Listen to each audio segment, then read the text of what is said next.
یہ 2000 BC کی بات ہے کہ جب طوفان نوح کی تباہی کے بعد اللہ تعالیٰ نے سرزمین عرب پر ایک ایسی قوم پیدا فرمائی جو دنیا میں سب سے زیادہ طاقتور، مضبوط اور توانا افراد پر مشتمل تھی۔ یہ لوگ جسمانی خوبصورتی، سرخ و سفید رنگت اور وجاہت میں اپنا ثانی نہیں رکھتے تھے۔ مال و دولت کی فراوانی، شاندار تہذیب و تمدن، شان و شوکت سمیت دنیا کی ہر نعمت اور آسائش انہیں میسر تھی۔ قرآن کریم میں ارشاد باری تعالیٰ ہے کہ ان جیسی کوئی اور قوم اور ملکوں میں پیدا نہیں کی۔ قوم عاد کے متعلق تفصیل سوائے قرآن کریم کے کسی اور مذہبی یا قدیمی تاریخی کتب میں نہیں ملتی۔ اس لیے اس قوم کی حالت کا نقشہ یا قرآن کریم کے ذریعے بن سکتا ہے یا پھر ان اثریات کے ذریعے جو محققین علم آثار نے ان کے بارے میں حاصل کی ہیں۔ مورخین لکھتے ہیں کہ عاد نام کا ایک شخص حضرت نوح کی چوتھی نسل میں ان کے بیٹے سام کی اولاد میں سے تھا۔ چنانچہ اس شخص کی اولاد اور اس کی پوری قوم عاد کے نام سے مشہور ہو گئی۔ وہ اعرابی تھے جو بہت لمبے اور مضبوط ستونوں پر قائم کردہ عالی شان محلات میں رہا کرتے تھے۔ قرآن کریم نے انہیں ارم ذات العماد یعنی ستونوں والے کے نام سے یاد کیا ہے۔ ارم ان کا بہت خوبصورت شہر تھا جس کے آثار 1984 میں خلائی شٹر چیلنجر کی مدد سے دریافت کیے گئے ہیں۔ یہ علاقہ آج کل عمان کا حصہ ہے۔ بحریہ عرب اور بحر احمر کے درمیان عمان، حضرموت، بحرین اور مغربی یمن تک ایک وسیع صحرا ہے جسے صحرائے الاحقاف کہتے ہیں۔ یہ دنیا کے عظیم صحراؤں میں سے ایک ہے جس کا رقبہ ایک محتاط اندازے کے مطابق 65 لاکھ مربع میٹر ہے۔ اس صحرا میں سفید اور باریک ریت کے ہزاروں فٹ اونچے پہاڑ نما ٹیلے ہیں جہاں کوئی بھی چیز پھینکی جائے تو منٹوں میں غائب ہو جاتی ہے۔ کسی زمانے میں یہ دنیا کا سرسبز و شاداب علاقہ تھا اور وہاں یہ قوم عاد آباد تھی۔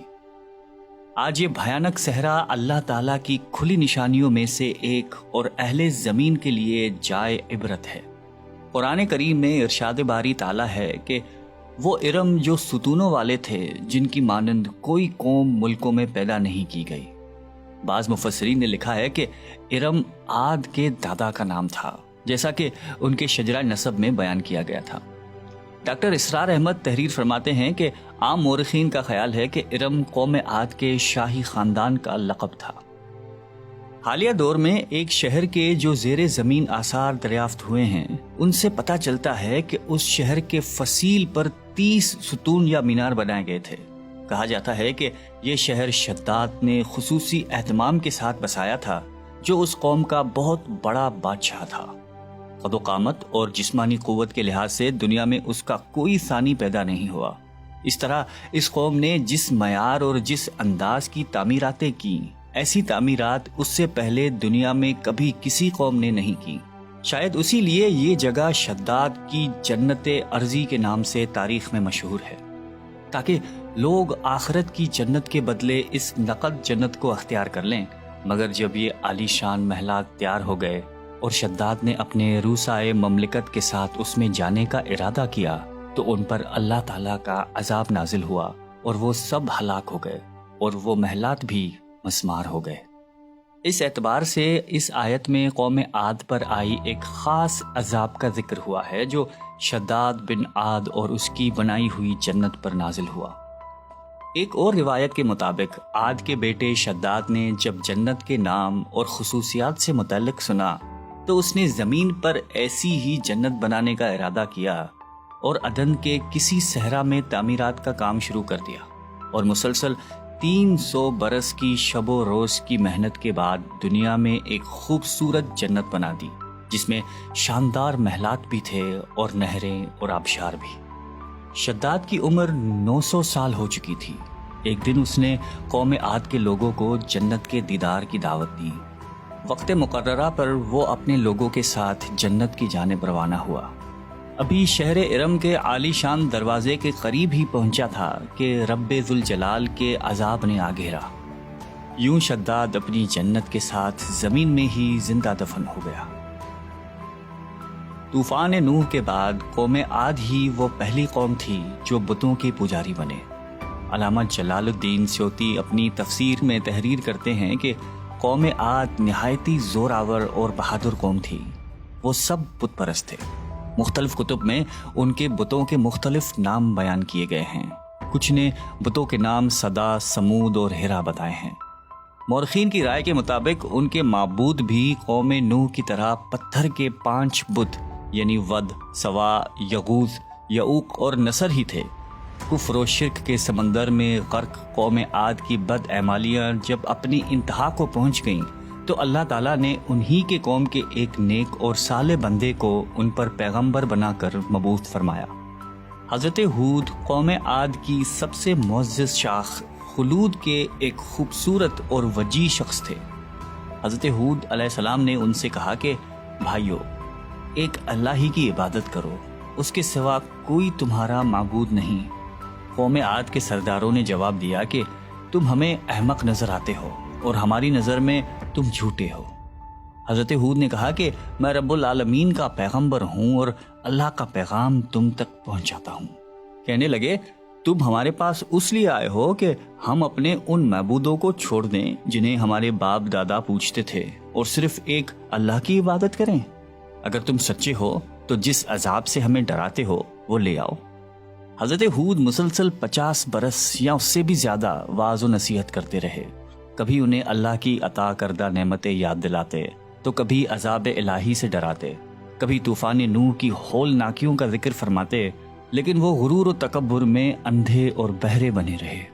انہیں اپنی طاقت پر بڑا گھمنڈ تھا۔ ارشاد باری تعالیٰ ہے کہ قوم عاد ناحق ملک میں غرور کرنے لگی اور کہنے لگی کہ ہم سے بڑھ کر قوت میں کون ہے۔ قوم عاد کے 13 خاندان تھے۔ عمان سے لے کر یمن تک ایک طویل علاقے میں ان کی بستیاں تھیں۔ سرسبز و شاداب کھیت و کھلیان، پھلوں پھولوں سے لدے ہوئے باغات، میٹھے پانی کی بل کھاتی نہریں، خوبصورت آبشاریں اور تندرست و توانا قوی، مضبوط اور قداور جسامتیں، انہی سب نعمتوں نے انہیں شدید گھمنڈ میں مبتلا کر رکھا تھا۔ حضرت ہود علیہ السلام نے اپنی قوم کو راہ راست پر لانے کے لیے بڑی جدوجہد کی، لیکن قوم عاد آپ کو جادوگر اور سحر زدہ شخص خیال کرتے تھے کہ جنہیں ان کے پتھر کے باطل خداؤں نے دیوانہ بنا دیا تھا۔ بالآخر وہ لمحہ بھی آ گیا کہ جب حضرت ہود علیہ السلام نے بارگاہ الہی میں دعا فرمائی کہ اے میرے پروردگار، انہوں نے مجھے جھوٹا کہا ہے، اب تو میری مدد کر۔ فرمایا اے نبی، یہ تھوڑے ہی عرصے میں اپنے کیے پر پچھتانے لگیں گے۔ اللہ تعالیٰ نے اپنے نبی کی دعا قبول فرمائی اور قوم عاد پر عذاب کی ابتدا ہوئی۔ بادلوں کے فرشتے کو حکم ملا کہ اب بارش نہ برسائی جائے۔ چشموں کے فرشتوں کو حکم ملا کہ ان کے چشموں اور آبشاروں کو خشک کر دو۔ دیکھتے ہی دیکھتے شادابی ویرانی میں بدل گئی، مویشی مرنے لگے، پھل اناج ناپید ہو گیا۔ پوری قوم خشک سالی کا شکار ہو کر بدحال و پریشان ہو گئی۔ یہ سلسلہ مسلسل 3 سال چلتا رہا۔ نبی سے قوم کی یہ پریشانی دیکھی نہ جاتی تھی۔ مسلسل واعظ و نصیحت کرتے رہتے اور فرماتے کہ اے میری قوم، اپنے پروردگار سے بخشش مانگو، پھر اس کے آگے توبہ کرو، وہ تم پر آسمان سے مینا برسائے گا اور تمہاری طاقت اور قوت میں اضافہ فرمائے گا۔ کہنے لگے ہود، تم ہمارے پاس کوئی دلیل ظاہر نہیں لائے، ہم صرف تمہارے کہنے سے نہ تو اپنے معبودوں کو چھوڑنے والے ہیں اور نہ تم پر ایمان لانے والے ہیں۔ ہم تو یہ سمجھتے ہیں کہ ہمارے کسی معبود نے تمہیں آسیب زدہ کر کے دیوانہ کر دیا ہے۔